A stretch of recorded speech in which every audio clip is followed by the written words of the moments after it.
आपण तुमच्या AECसाठी जो पहिला पाठ आहे तो बघतो आहोत. दृष्टः मया व्याघ्रः, मी वाघाला पाहिले. दृष्टः म्हणजे पाहिले, मया म्हणजे मी आणि व्याघ्रः म्हणजे वाघ. मृगयाम कुर्वतः मम अनेकानि वर्षाणि अतीतानि. मृगया म्हणजे शिकार. शिकार करत करत मला अनेक वर्ष झाली. तथापि व्याघ्रस्य मृगया यावत मया न कृता. पण तरीसुद्धा जोवर वाघाची शिकार मी केली नाही तावत मम मनः न संतुष्टम, तोपर्यंत माझं मन काही समाधानी झालं नाही. पशूनां व्याघ्रः श्रेष्ठः, पशूंमध्ये वाघ श्रेष्ठ आहे. सिंहात सह एव अनंतरः, सिंहाहून तो वेगळा आहे. अतः व्याघ्रस्य मृगयां कर्तुम अहम अरण्यम प्रविष्टः. म्हणून वाघाची शिकार करण्यासाठी मी अरण्यात प्रवेश केला. अतःचा अर्थ म्हणून मृगयाम कर्तुम, मृगया म्हणजे शिकार, शिकार करण्यासाठी. कर्तुम म्हणजे करण्यासाठी. प्रत्येक क्रियापदाला तुम हा अव्यय लावला की त्याचा अर्थ होतो करण्यासाठी, घेण्यासाठी, खाण्यासाठी, लिहिण्यासाठी. जसं खादती त्याचं होईल खादितुम, खाण्यासाठी. लिहिणे आहे, लिखती त्याचं लिखितुम, लिहिण्यासाठी. तुम अव्यय लावला की त्याचा अर्थ होतो साठी. पुन्हा आपण ते वाक्य बघूया. अतः व्याघ्रस्य मृगयाम कर्तुम अहम अरण्यम प्रविष्टः. आणि म्हणून वाघाची शिकार करण्यासाठी मी अरण्यात प्रवेश केला. प्रवृत्ते ग्रीष्म ऋतौ तपती च सूर्ये मित्रेण सह अहम अरण्य विश्रामगृहं प्राप्तः. प्रवृत्ते ग्रीष्म ऋतौ म्हणजे ज्यावेळेला ग्रीष्म ऋतू सुरू झाला. प्रवृत्ते म्हणजे सुरू झाला. तपतीच सूर्ये, सूर्य तापत असताना. मित्रेण सह, मित्राच्या सोबत.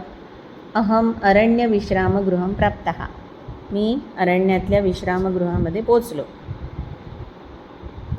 पुन्हा एकदा ते वाक्य बघूया. प्रवृत्ते ग्रीष्म ऋतू तपतीच सूर्ये मित्रेण सह अहम अरण्य विश्रामगृहं प्राप्तः. म्हणजे ग्रीष्म ऋतू सुरू असताना, सूर्य तापत असताना मित्राच्या सोबत मी अरण्यातल्या विश्रामगृहात प्राप्त झालो. आता एक आणखी लक्षात घ्या, हा धडा शिकताना आपण व्याकरणाचा जो भाग आहे त्याच्यातल्या सतीसप्तमीचा वापर शिकणार आहोत. आता सतीसप्तमी म्हणजे काय तुमच्यासाठी थोडक्यात सांगायचं झालं तर आपण कर्ता कर्म क्रियापद असं वाक्य बनवतो. कर्त्याची प्रथमा विभक्ती करतो, कर्त्याची कर्माची द्वितीया विभक्ती करतो आणि कर्त्याप्रमाणे आपण क्रियापदाची योजना करतो. पण ज्या वेळेला एका वाक्यामध्ये 2-3 क्रियापदं असतील, जसं या वाक्यामध्ये ग्रीष्म ऋतू सुरू असताना म्हणजे ग्रीष्म ऋतू सुरू आहे हे एक वाक्य झालं. तपतीच सूर्ये, सूर्य तापत असताना म्हणजे दुसरी क्रिया झाली. मित्रासोबत मी अरण्य विश्रामगृहात गेलो, अहम अरण्य विश्रामगृहं प्राप्त, ही तिसरी क्रिया झाली. म्हणजे या वाक्यामध्ये एकाहून अधिक क्रिया आहेत, तसंच एकाहून अधिक कर्तासुद्धा आहे. जसं ग्रीष्म ऋतू सुरू असताना, काय सुरू असताना? ग्रीष्म ऋतू. सूर्य तापत असताना, काय तापत असताना? सूर्य तापत असताना. मी अरण्य विश्रामगृहामध्ये गेलो, वनातल्या विश्रामगृहामध्ये गेलो. असे ज्या वेळेला 2-3 क्रियापदं, 2-3 कर्ता किंवा कर्म असेल त्यावेळेला त्या एकूण वाक्यरचनेमधलं महत्त्वाचं वाक्य काय आहे की मी विश्रामगृहामध्ये गेलो. कधी गेलो? ग्रीष्म ऋतू आणि सूर्य तापत असताना. मग आता ही जी 2 वाक्य आहेत ती 2 वाक्य वेगळी न दाखवता एकत्र करण्यासाठी इथल्या या कर्त्याला किंवा कर्माला आपण सप्तमीमध्ये, सप्तमी या विभक्तीचा वापर करतो. म्हणजे सूर्यः अशी प्रथमा न करता सूर्ये अशी सप्तमी केली. ऋतू अशी प्रथमा न करता ऋतौ अशी आपण त्याची सप्तमी केली. आणि त्याचप्रमाणे त्याच्याशी संलग्नित असलेलं जे क्रियापद आहे, जसं सूर्याशी संलग्नित असलेलं क्रियापद होतं तपती, तर तापणे हे क्रियापद आहे. ते तपतीसुद्धा आपण त्याच्या विशेषणा आधी त्या क्रियापदाचं विशेषण तयार केलं आणि मग त्याची सप्तमी विभक्ती तपती अशी वापरली. तसंच प्रवृत्त हे सुद्धा जे क्रियापद आहे त्याच्यासाठी आधी त्याचं क्रियापदापासून रूप तयार केलं आणि मग त्याची सप्तमी वापरली. म्हणजे प्रवृत्ते ग्रीष्म ऋतू तपती सूर्य हे सगळे सप्तमी विभक्तीत आले.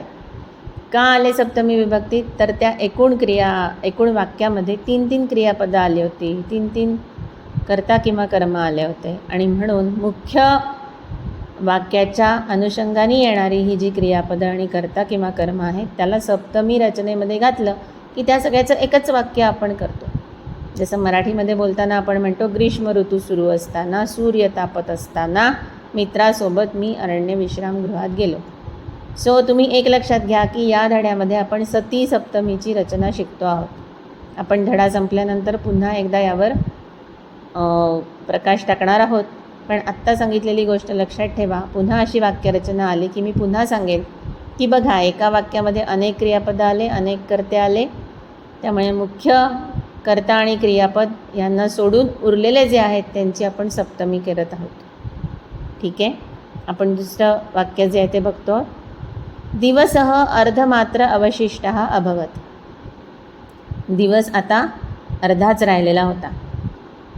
प्रवासेन श्रान्ते मयि तस्याम एव रात्रौ मृगया कर्तुम उत्साहः न अवशिष्टः. प्रवासेन श्रान्ते मयि, प्रवासामुळे मी थकलेला असल्यामुळे, तस्याम एव रात्रौ, त्याच रात्री, मृगयाम कर्तुम उत्साहः न अवशिष्टः, शिकार करण्याचा उत्साह माझ्यामध्ये राहिला नाही. इथे सुद्धा आता श्रान्ते मयी ही सप्तमी रचना आहे. श्रांत शब्दाची पण सप्तमी आहे श्रान्ते. मयी ही सुद्धा अहमची सप्तमी आहे. म्हणजे मी थकलेला असताना माझ्यात उत्साह राहिला नाही. इथे मी थकलेला असताना हे जे दुसरं वाक्य होतं त्याचं आपण सप्तमीमध्ये रूपांतर केलेलं आहे. ठीक आहे. अन्येद्युः उदीयमाने सूर्ये मित्रेण सह अहम बहिः प्रस्थितः. दुसऱ्या दिवशी सूर्य उगवला असताना मी मित्रासोबत बाहेर गेलो. उदीयमाने सूर्ये, पुन्हा सप्तमी रचना आलेली आहे. कारण पुन्हा 2 क्रियापद आहेत. सूर्य उगवला असताना आणि मी बाहेर गेलो. मग इथे मी सूर्य उगवला असताना हे जे गौण वाक्य आहे त्याची आपण सप्तमी केलेली. मुख्य वाक्य होतं मी बाहेर गेलो. कधी गेलो? सूर्य उगवला असताना. न अतिदूरम निर्झरः प्रवहति. निर्झर म्हणजे झरा. न अतिदूरम, अतिदूर म्हणजे दूर आणि न अतिदूर म्हणजे जवळ. जवळच झरा वाहत होता. ततः पूर्वेण मृतमहिषस्य शरीरम पतितम अभवत. तिथे आधीच, पूर्वचा अर्थ आधीच, तिथे आधीच मेलेला रेडा त्याचं शरीर पडलेलं होतं. मृत महिष, महिष म्हणजे रेडा. मेलेल्या रेड्याचं शरीर पडलेलं होतं. पडलेलं पतितम. अत्र एव व्याघ्रः समापतेत. आता इथे वाघ येईल. इति मम मनः विश्वसिति स्म. असं माझ्या मनाला विश्वास वाटायला लागला. तत्र एव मृगया मंचः कारितः. तिथेच मी शिकारीचं मचाण जे आहे ते उभारलं. कारितः म्हणजे उभारलं. पूर्वम एव संध्याकालात मित्रेण सह मंचम आरूढः. संध्याकाळच्या आधीच, पूर्वम एव संध्याकालात, संध्याकाळच्या आधीच मित्रेण सह, मित्राच्या सोबत, मंचम आरूढः, त्या मचाणावरती मी आरूढ होऊन, अतीतायाम संध्यायाम म्हणजे संध्याकाळ संपत असताना, क्रमेण अंधकारे गलती, त्यानंतर अंधकार सगळीकडे पसरत असताना, गळत असताना म्हणजेच काय, पसरत असताना, वनकीटेषु किर्रवम कुर्वत्सु, वनातले किडे जे आहेत ते किर्र आवाज करत असताना, अहम भ्रुशुंडी सज्जीकृत्य, मी माझी बंदूक सज्ज करून, भ्रुशुंडी म्हणजे बंदूक, बंदूक सज्ज करून, व्याघ्रम प्रतीक्षमाणः स्थितः, त्या वाघाची मी प्रतीक्षा करायला लागलो. आता बघा पूर्ण या सगळ्या वाक्यामध्ये किती आल्या आहेत क्रिया. याच्यातलं मुख्य वाक्य होतं की मी बंदूक सज्ज करून वाघाची प्रतीक्षा करायला लागलो. कधी? अतीतायाम संध्यायाम म्हणजे संध्याकाळ संपत आली असताना, अंधकारे गलती, अंधकार सगळीकडे पसरत असताना, वनकीटेषु किर्रवम कुर्वत्सु, मनातले किडे किर्र आवाज करत असताना मी वाघाची प्रतीक्षा करत होतो. मग या तीनही वाक्यांचं आधीचे जे गौण वाक्य आहेत त्याच्यामध्ये काय झालं, प्रत्येक शब्दाची सप्तमी झाली. अतीतायाम संध्यायाम ही सप्तमीच आहे. अंधकारे गलती ही पण सप्तमी आहे. वनकीटेषु किर्रवम कुर्वत्सु ही सुद्धा सप्तमी आहे. तर पुन्हा एकदा या वाक्याचा अर्थ बघूया. पूर्वम एव संध्याकालात म्हणजे संध्याकाळाच्या आधीच, मित्रेणसह मित्राच्या सोबत, मंचम आरूढा मंचावरती आरूढ होऊन, अतीतायाम संध्यायाम संध्याकाळ संपत आली असताना, क्रमेण अंधकारे गलती क्रमाने अंधकार पसरत असताना, वनकीटेषु किर्रवम कुर्वत्सु वनातले किडे ज्यावेळेला किर्र आवाज करत होते, अहम भ्रुशुंडी सज्जीकृत्य व्याघ्रम प्रतीक्षमाणः स्थितः मी माझी बंदूक सज्ज करून, भ्रुशुंडी म्हणजे बंदूक सज्ज करून वाघाची प्रतीक्षा करायला लागलो, म्हणजे वाघाची वाट बघायला लागलो. अथ भक्ष्यस्य दिशया व्याघ्रः शनैः संवृत्त अंगेन आगंतुम प्रवृत्तः. त्यानंतर अथ म्हणजे नंतर, भक्ष्यस्य दिशया भक्ष्याच्या दिशेने, व्याघ्रः शनैः वाघ हळूहळू, संवृत्त अंगेन म्हणजे अंग अगदी चोरून, आगंतुम प्रवृत्तः यायला त्याने सुरुवात केली. आगंतुम म्हणजे येण्यासाठी. परम पण, वंशगुल्मांतरितम पण तो जाळ्यामध्ये गुरफटलेला होता. वंश गुल्म म्हणजे जाळी, त्याच्यामध्ये त्या जाळीमध्ये होता तो. तम वेद्धुम अहम न पारितवान त्यामुळे मी त्याचा वेध घेऊ शकलो नाही म्हणजेच मारू शकलो नाही.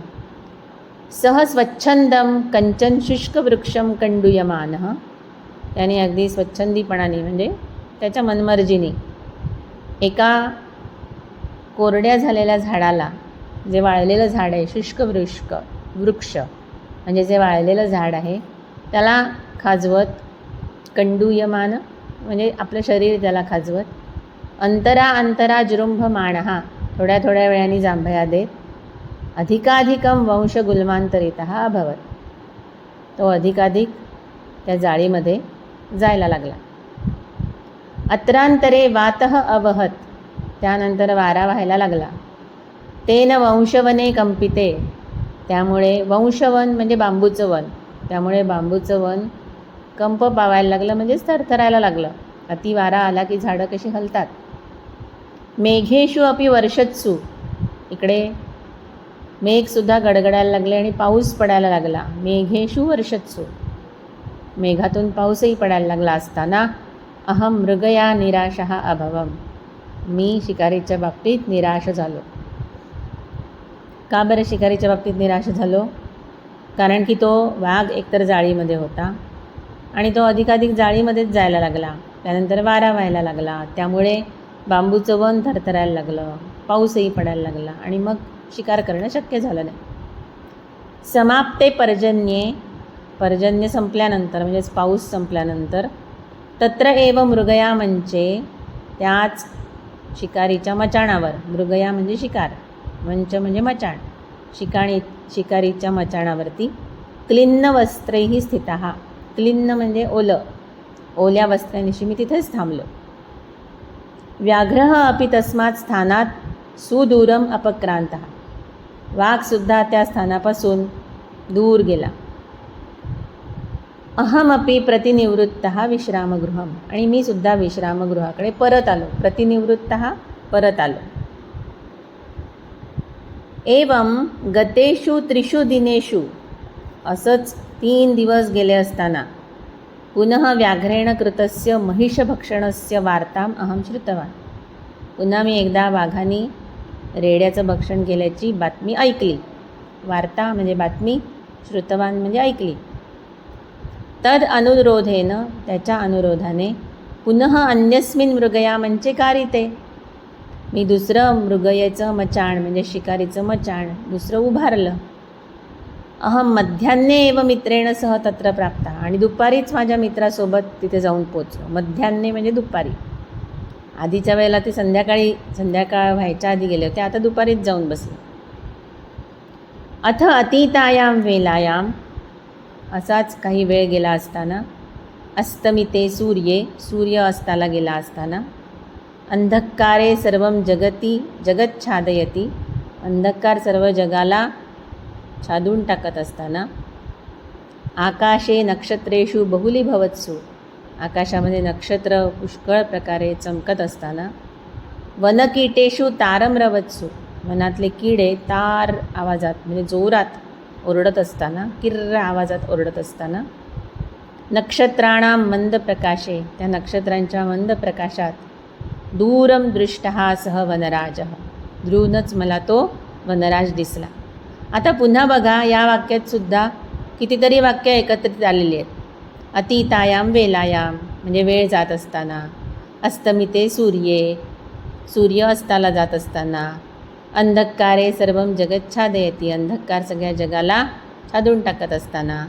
आकाशे नक्षत्रेषु बहुलीभवत्सु, आकाशामध्ये नक्षत्र पुष्कळ प्रमाणात आली असताना. वनकीटेषु तारम्रवत्सु, वनातले किडे तार स्वरात ओरडत असताना. इतकी वाक्य त्याच्यामध्ये आलेत. 1 2 3 4 5 6 आणि मुख्य वाक्य 7वं होतं. नक्षत्राणां मंद प्रकाशे दूरं दृष्टः सह वनराजः, त्या नक्षत्रांच्या मंद प्रकाशात मला दूर तो वनराज दिसला म्हणजे वाघ दिसला. म्हणून आधीची सगळी वाक्य जी आहेत, ते जे सगळे शब्द आहेत ते सप्तमीमध्ये आलेले आहेत आणि ही सती सप्तमीची वाक्यरचना आहे. प्रथमं समीपवर्तनी निर्झरे जलम पित्वा, पहिल्यांदा त्याने जवळच्या झऱ्यावरती पाणी प्यायलं. पाणी पिऊन कंचन वृक्ष प्रदक्षिणीकृत्य, एका वृक्षाला प्रदक्षिणा घालून. सह स्वैरम मृतमहिषस्थलं समागतः, तो स्वैरपणे मेलेल्या रेड्याच्या जवळ गेला. मृतमहिष मेलेला रेडा, समागतः त्याच्याजवळ गेला. अद्यावधी व्याघ्रस्य एवं साक्षात दर्शनं मया न कृतं, आत्तापर्यंत वाघाचं एवढं थेट दर्शन, साक्षात दर्शन, थेट दर्शन मला झालं नव्हतं. अथ मित्रेण विद्युद्दीपिका प्रकाशे क्षिप्ते अहम तम अवलोकितवान, नंतर मित्रांनी आपली बॅटरी, विद्युद्दीपिका म्हणजे बॅटरीचा प्रकाश त्याच्यावर टाकला. क्षिप्ते म्हणजे टाकला असताना. अहम तम अवलोकितवान, मी त्याला बघितलं. क्षिप्तम प्रकाशम असहमानः, पडलेला प्रकाश जो होता तो त्याला सहन झाला नाही. सह भक्षात दृष्टी प्रतिनिवृत्य, त्यांनी त्याची भक्ष्यावर असलेली दृष्टी परत फिरवली. मृगया मंचम प्रती स्वकीयाम घोराम दृष्टीम प्रक्षिप्तवान, आणि शिकारीच्या मचाणावरती त्याची स्वतःची अत्यंत भयंकर अशी दृष्टी त्याने टाकली. मया अपि एकवारं पुनः व्याघ्रस्य सा भयमुक्ता दृष्टी क्षणम अवलोकिता, मी सुद्धा वाघाची ती भयमुक्त दृष्टी क्षणभर बघितली. जीवतः व्याघ्रस्य तदेव सर्वपश्चिमं दर्शनम अभवत, जिवंत वाघाचं ते संपूर्ण दर्शन मला झालं होतं. सर्वपश्चिमम म्हणजे सगळ्या बाजूनी दर्शन मला झालं होतं. यतः क्षणांतरे एव, त्यानंतर क्षणभरातच भृशुंडी प्रहितया गुटिकया, त्या बंदुकीतून जी बाहेर पडलेली गोळी होती तिने ग्रीवायाम अधोभागे विद्धा, त्याच्या मानेच्या खालच्या भागावरती त्याला विद्ध केलं, म्हणजे ती गोळी तिथे बसली मानेच्या खालच्या भागाला. मानेला शब्द आहे ग्रीवा. सह रुधिरधारया सह भूमौ अपतत, आणि तो रक्ताच्या धारेसह भूमीवरती पडला. इथे आपण लेखकाने वाघाची शिकार कशी केली हा पाठ बघितला आहे. या पाठामध्ये आपण पाहिलं की एक एक वाक्य मुख्य वाक्याला जोडून अशी अनेक वाक्य येतात. त्या अनेक वाक्यांचं मिळून एकच वाक्य बनवण्यासाठी सती सप्तमीचा वापर केला जातो. म्हणून आपण व्याकरण विचार जेव्हा बघतो त्यावेळेला पाहतो की या पाठात सती सप्तमी रचनेचा वापर केलेला आहे. वाक्य ज्याच्यामुळे पूर्ण होतं त्याला आपण काय म्हणतो? क्रियापद. काही वाक्यामध्ये तो वाक्यार्थ पूर्ण करणाऱ्या क्रियेच्या व्यतिरिक्त एखादी अवांतर क्रिया किंवा तिचा वेगळा कर्तासुद्धा असतो. आता ही अवांतर क्रिया एकच असेल असं नाही, अनेक देखील असू शकतात. या अवांतर क्रियेच्या कर्त्याची किंवा कर्माची सप्तमी ठेवतात आणि ही अवांतर क्रिया विशेषणांचा वापर करून दाखवल्या जाते. म्हणजे क्रियापद वापरल्या जात नाही, तर क्रियाविशेषणांचा वापर केला जातो. आणि अशा रचनेला सती सप्तमी म्हणतात. या रचनेमुळे 2 वाक्य जोडता येतं. आता याच्यामध्ये सूर्य तापत असताना मी विश्रामगृहात गेलो. या वाक्यात तापत असताना ही अवांतर क्रिया आहे. मुख्य वाक्य होतं मी विश्रामगृहात गेलो आणि सूर्य हा त्याचं कर्ता आहे, म्हणून सूर्ये अशी सप्तमी आपण योजली. आणि तापत असताना ही जी अवांतर क्रिया आहे, तर ते क्रियापदाचं तपत असं विशेषण घेतलं आणि शिवाय त्या विशेषणाची सुद्धा सप्तमी आपण योजली. सूर्ये तपती हे सती सप्तमीचं उदाहरण झालं. पुन्हा लक्षात घ्या की अवांतर क्रिया आपण विशेषणाच्या रूपाने दाखवतो. आणि मग विशेषण म्हटलं की त्याचं लिंग, वचन हे आणि त्याची विभक्ती ही विशेषाच्या लिंग, वचन, विभक्तीप्रमाणे असतात. आणि म्हणून आपण ही खालची उदाहरणं जी मी तुम्हाला धडा शिकवताना सुद्धा सांगितली होती ती पण बघा. अतीतायाम संध्यायाम म्हणजे संध्याकाळ संपत आली असताना, अंधकारे छादयती अंधकार सगळीकडे पसरत असताना, गतेषु दिनेषु दिवस संपत आला असताना, नक्षत्रेषु बहुली भवत्सु नक्षत्र पुष्कळ नक्षत्र आकाशामध्ये चमकत असताना, वनकीटेषु रुवत्सु वनातले किडे जोरजोरात ओरडत असताना, समाप्ते पर्जन्ये पर्जन्य म्हणजे पाऊस संपत आलेला असताना, अंधकारे गलती अंधकार सगळीकडे पसरत असताना, कारिते मृगया मंच मी उभारत असताना, अशी ही सगळी जी गौण वाक्य होती त्याची ही सगळी आत्ता वाचलेली जी शब्द आहेत ती सप्तमीमध्ये आहेत, हे लक्षात घ्या. तर यापैकी तुम्हाला जसं समजेल तसं व्याकरणाच्या बाबतीतलं उत्तर तुम्ही लिहायचं आहे. आणि इथे आपला पहिला पाठ संपलेला आहे.